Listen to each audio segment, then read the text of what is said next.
Welcome to Dream Infinity Studios tutorial on how to create particle beams with Photoshop and a little hint of Illustrator.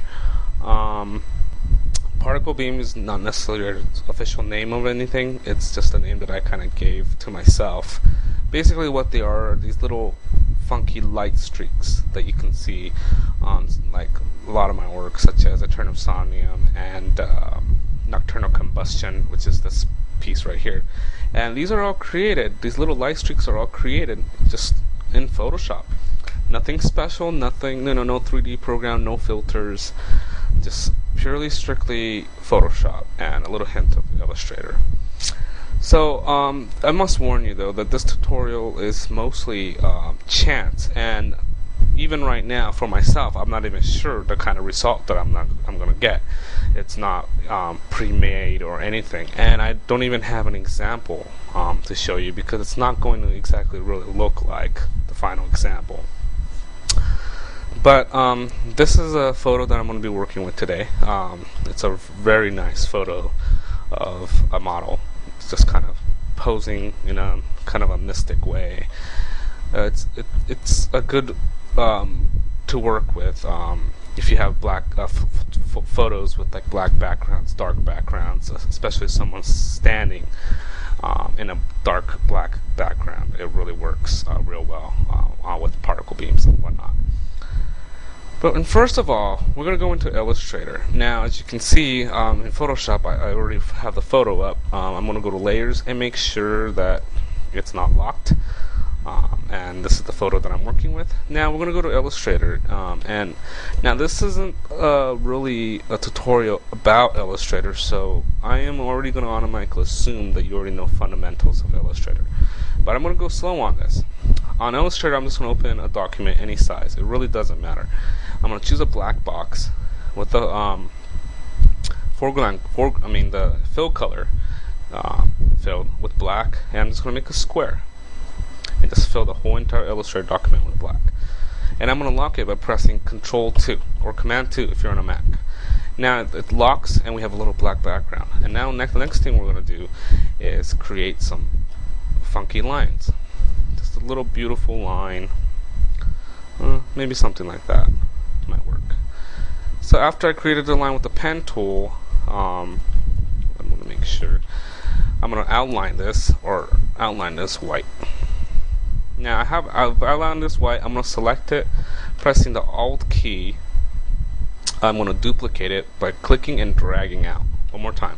Alt key, and hover your mouse over it and turn it to an arrow with black arrow with a white arrow in the background, and then just drag it out. It makes a duplicate.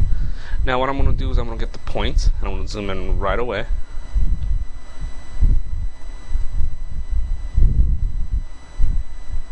And I'm going to do my best to join the points together.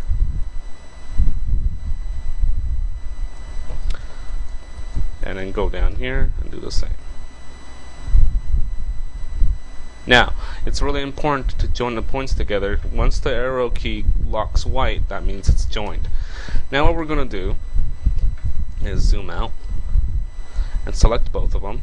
And on the Pathfinder tool, we're going to go into this little thing right here and hit it. And then hit expand, and it becomes one whole shape. Now we got that going, we're going to fill it now. And all we have to do is just switch this, just toggle this back and forth, and you see that it's literally filling and not filling. So we're going to get this, copy, and go to Photoshop. Now in Photoshop we're going to paste this. The beautiful part ever since CS2 is Smart Object options. And Smart Object lets you literally paste vector objects into Photoshop and be editable anytime in the future. And as you can see, you see this little bounding box that gets shown up, and I can scale this infinite amounts of time without the quality being lost. So that being said, oops, I'm going to paste it in here. I want to make a duplicate. Just right click, duplicate layer. And I'm going to hide the original just so I can go back to it later. Now with one that I duplicated, I'm going to kind of, try to size it or make a little, composition in Photoshop. Now again, the quality doesn't get lost. I can resize this out all over again and it'll still look nice and crisp. So let's try working with what I had before. Now I'm going to place this little line, and now we're going to get to work on it. Now the first thing we want to do is go to Filter, Distort, Twirl. Now Twirl filter is a beautiful filter if you don't abuse it. It kind of gets gimmicky after a while. But we're going to work on this, and we're going to apply some twirl to it. And we might have to do it a number of times. And again, as I stated, this is all really about chance, and there's really no set rule. And so if you don't, I currently don't really like the result that I'm getting from the twirl filter. So I'm going to work on it some more. Maybe twirl it a lot more. See what happens. Okay, now we're getting some interesting stuff going. Okay. Now, of course, it's not all that finished yet, but I want to make it look like this little particle beam is coming out of her fingertips, in a really nice, beautiful line. But before we do that, we're going to kind of clean this up a little bit with the Gaussian blur. Now we're going to go into Gaussian blur, and we're going to do maybe like 1.4 or maybe 1.8 pixels and blur it. So now it looks a little cleaner, just a little bit.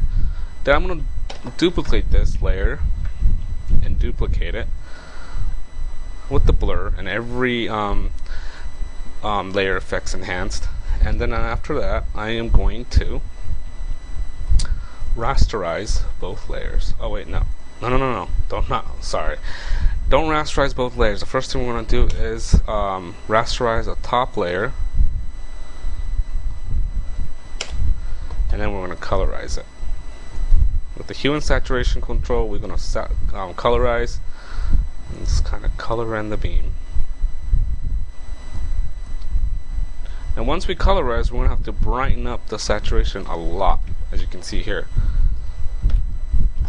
Now, after you colorize, you want to apply the layer effect of overlay. Now make sure that the colored layer is on top, not the bottom, to get this little cool effect going. Now we got that going. We're going to clean it up, and what we're going to do is merge both of these into one layer. Now once you've merged it, just to warn you, the layer is going to be rasterized, so you're not going to be able to scale it up and down anymore. And then we're just going to erase some unnecessary parts. So for on this one, just for the sake of being clean or trying to clean it up, I'm going to delete most of the swirl. Now we got one thing going. Now I know this little line is still a little dirty. It's okay. We're going to go into that and fix that. On the next tutorial, we're going to move on to adding more swirls and just enhancing this overall abstract